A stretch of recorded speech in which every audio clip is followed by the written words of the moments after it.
स्वागत है आपके अपने ऑनलाइन प्लेटफॉर्म डेना क्लास पर। देखिए, आपका हो क्या रहा था। आपका जो आराम से जो हम पढ़ा रहे थे भारतीय राज व्यवस्था यानी इंडियन पॉलिटी।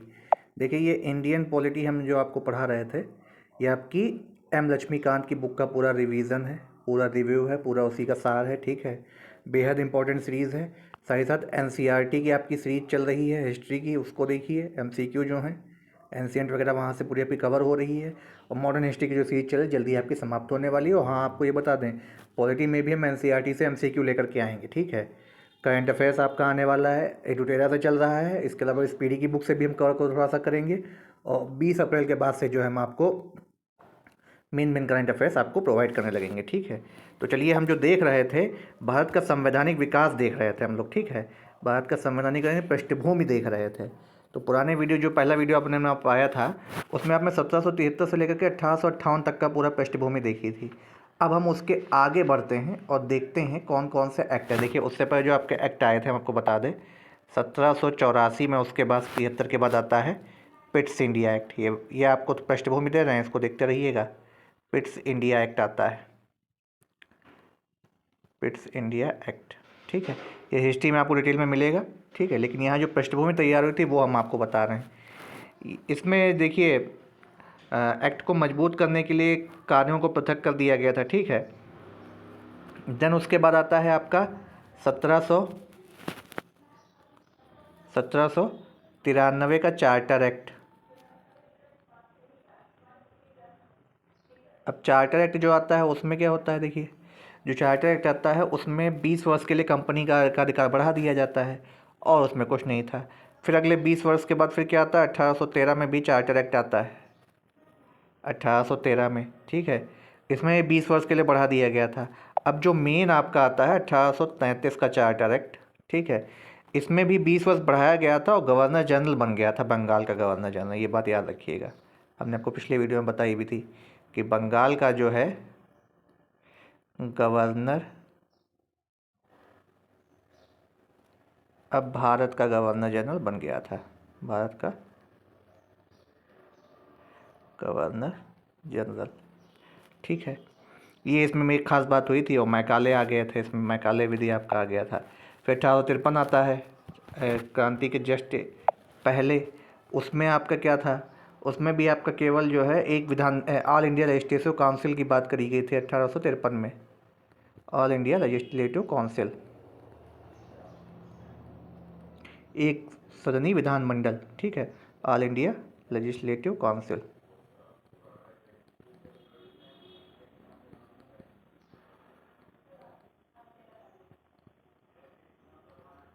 ये आपका था। ठीक, देन उसके बाद 1858 का आता है, जो हमने आपको बताया था, क्राउन के हाथ में चला गया था, वहाँ सचिव वगैरह का था।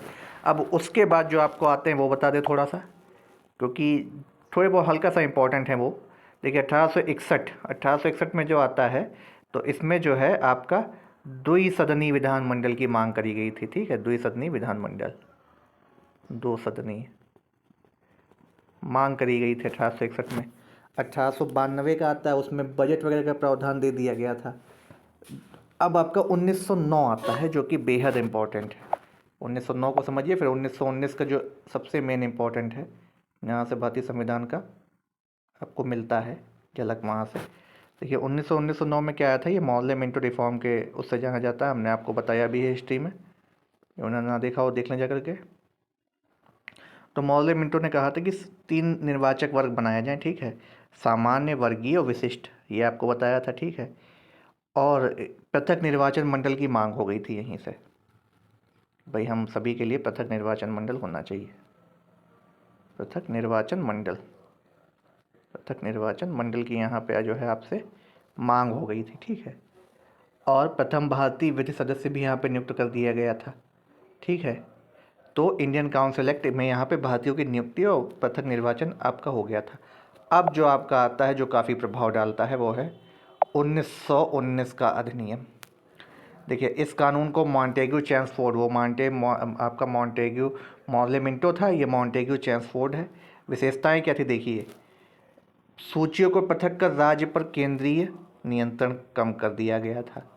2 भागों में हस्तांतरित और आरक्षित कर दिए गए थे।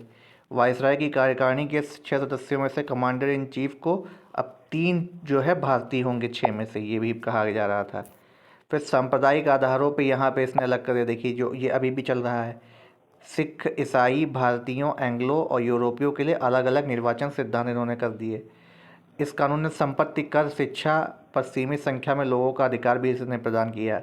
इस कानून ने लंदन में भारत के उच्चायुक्त कार्यालय का सृजन भी किया था, जो हाई कमिश्नर आप सुनते भी हैं। लोक सेवा आयोग का गठन इम्पोर्टेंट है, याद रखिएगा, आर्टिकल 312।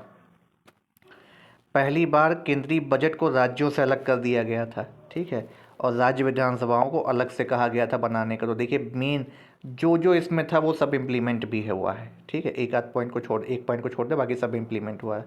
अब देखिए आता है भारत सरकार शासन अधिनियम 1935। इसमें देखिए 321 धाराएँ, 10 अनुसूचियाँ थी। इसमें क्या था कि अखिल भारतीय संघ की स्थापना, जिसमें राज्य एक ही तरह माना गया है, ठीक है, और सूचियाँ यहाँ से आपकी डिवाइड हो गई थी, संघीय सूची, समवर्ती सूची और राज्य सूची, ठीक है। विषय है, थोड़े से इसमें विषय बड़ा हो घट गए हैं, वो आपको बताएंगे हम आगे चल करके, जब समवर्ती सूची हम आपको बता रहे होंगे आर्टिकल के बाद। देखिए शक्तियों का बंटवारा भी इसी प्रकार से वायसराय को कर दिया गया था, वायसराय को दे दी गई थी। द्वैत शासन प्रणाली यानी डायरकी सिस्टम आपकी बात हुई थी इसमें, ठीक है, डायरकी सिस्टम का शुभारंभ यहीं से हो गया था। अगला, दलित और जाति महिलाओं के लिए यहाँ पर निर्वाचन की अलग से व्यवस्था कर दी गई थी। ये इम्पॉर्टेंट है, पृष्ठभूमि बहुत इम्पॉर्टेंट है। मताधिकार का विस्तार किया गया, 10% जनसंख्या को मत देने का अधिकार मिल गया था इसी अकॉर्डिंग। मुद्रा और साख पे नियंत्रक भारतीय रिजर्व बैंक आरबीआई की स्थापना होती है 1935 का, इसीलिए इम्पोर्टेंट है। अब इसमें ना केवल संघीय लोक सेवा आयोग बल्कि प्रांतीय सेवा, ठीक है, अब राज्य सेवा आयोग भी बनाए जाने लगे, ठीक है। और आपका फिर क्या होता है, देखिए 1937 में संघीय न्यायालय की स्थापना भी हो जाती है। अब इसके बाद जो मेन आपका आता है वो कौन सा है, भारत स्वतंत्रता अधिनियम 1947 यानी इंडियन इंडिपेंडेंस एक्ट 1947। इसमें क्या था, ब्रिटिश राज समाप्त कर दिया जाए करके 15 अगस्त 1947 को स्वतंत्र और संप्रभु राष्ट्र घोषित कर दिया गया। इसने भारत का विभाजन कर दिया, डोमिनियन स्टेट जो दो बनते हैं, ब्रिटिश राष्ट्रमंडल से अलग होने की स्वतंत्रता थी, दोनों को कह दिया गया था। वायसराय का पद समाप्त करके डोमिनियन राज्यों में गवर्नर जनरल का पद बना दिया गया। इसने दोनों डोमिनियन राज्यों की विधानसभाओं को अपने देशों का संविधान बनाने के लिए, उसके लिए किसी भी देश के संविधान को अपनाने की शक्ति भी दी गई थी। देखिए इंपॉर्टेंट पॉइंट है सारे ये। फिर 15 अगस्त 1947 को ब्रिटिश संसद में पारित हुआ कोई भी अधिनियम, उसके बाद जो भी नियम लागू होगा वो यहाँ लागू नहीं होगा। अब इस कानून में ब्रिटिश सचिव का पद भी समाप्त कर दिया गया, इसकी सभी जो राज्य सचिव को दे दी गई थी। अब राजगोपालाचारी फार्मूला भी आगे जो पढ़ते हैं, जो अभी पढ़ेंगे आप हिस्ट्री में। इसके अंतर्गत भारत के गवर्नर जनरल, प्रांतीय गवर्नर, संवैधानिक प्रमुख नियुक्त कर दिया गया था, ठीक है। फिर इसने शाही उपाधि से भारत का सम्राट शब्द समाप्त कर दिया था, इम्पॉर्टेंट है, याद रखिएगा। फिर क्या होता है, 14 और 15 अगस्त की मध्य रात्रि ब्रिटिश शासन का अंत हो गया, उस और समस्त शक्तियाँ दो नए डोमिनियन स्टेट आपके जो बनते हैं राज्य, भारत और पाकिस्तान को स्थानांतरित कर लॉर्ड माउंटबेटन भारत के प्रथम गवर्नर जनरल बनते हैं। वेरी इंपॉर्टेंट पॉइंट है, याद रखिएगा, स्टैटिक जी पोर्शन के भी लिए भी, सीयूईटी वाले बच्चों सभी के लिए। उन्होंने जवाहरलाल नेहरू को भारत के पहले प्रधानमंत्री को शपथ भी दिलाई थी। 1906 से बनी संविधान सभा को स्वतंत्र भारतीय डोमिनियन संसद के रूप में भी स्वीकार कर लिया। अब देखिए किस अधिनियम ने भारतवासियों को अपने देश में प्रशासन में कुछ हिस्सा लेना संभव बनाया था, कुछ हिस्सा लेना संभव बनाया था, तो वो आपका कौन सा था, 1909 का कुछ हिस्सा हुआ था। क्रियाशील विधान परिषद का सृजन किया था 1919 में, बोला गया था कि जो है आपका अलग अलग होना चाहिए, सॉरी 1935 के एक्ट में। देखिए क्षेत्रीय प्रतिनिधित्व 1935 का ही एक्ट था। विधि सदस्य को गवर्नर जनरल की कार्यकारिणी का पूर्व सदस्य बना दिया। गवर्नर जनरल कब बना दिया गया था, ये विधि सदस्य को, तो ये भी आपका कब बनता है, ये 1947 के एक्ट में ही बनता है, ठीक है। अब क्या होता है, कर्मचारियों की नियुक्ति के लिए प्रतियोगी परीक्षाओं को आधार, देखिए जो आपका संघ लोक सेवा आयोग बनता है किस में बनता है, तो वो आपका बनता है 1919 में, तो ये बेहद इंपॉर्टेंट है। अगला, भारत में कंपनी शासन का अंत किस अधिनियम के द्वारा पास किया गया था। ये कंपनी शासन आपको सभी को पता है कि 1800 आपका जो है 1947 का जो एक्ट बनता है उसी के अकॉर्डिंग ये पास हटा दिया गया था।